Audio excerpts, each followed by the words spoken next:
These sexual harassment allegations made up just another scandal during the Cuomo administration. As I-Team Chief Investigator Charlie Specht reports, Cuomo was also criticized for issues like the Buffalo Billion and the COVID-19 deaths in nursing homes.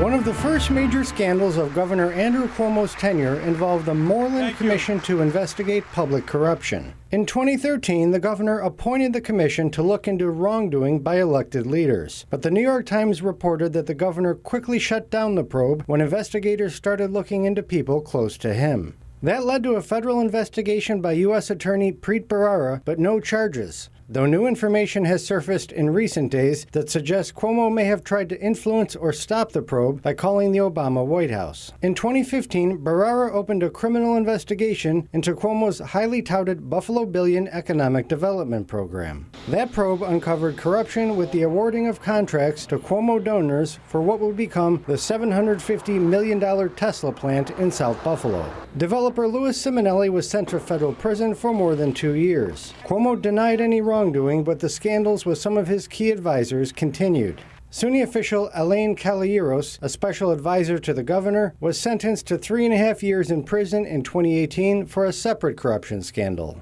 That scandal involved Todd Howe, an Albany lobbyist and former aide to Mario Cuomo, and Joseph Percoco, a top aide to Andrew Cuomo, who was jailed for taking bribes of more than $300,000. All of that predated the sexual harassment allegations that led to Cuomo's resignation, but before he resigned, the governor was also dealing with other more recent scandals, including the Assembly's probe into his administration's concealment of COVID-19 deaths in New York nursing homes and the use of state resources for a COVID-19 memoir. A memoir that earned the governor a $5 million book deal. Now, another state scandal relating to Buffalo became public in 2017 when former Assemblyman Sam Hoyt resigned his position as the regional president of Empire State Development after a sexual harassment scandal. Hoyt was appointed to that position by Governor Cuomo. For the I-Team, Charlie Specht, 7 Eyewitness News. Charlie, thank you for your reporting tonight.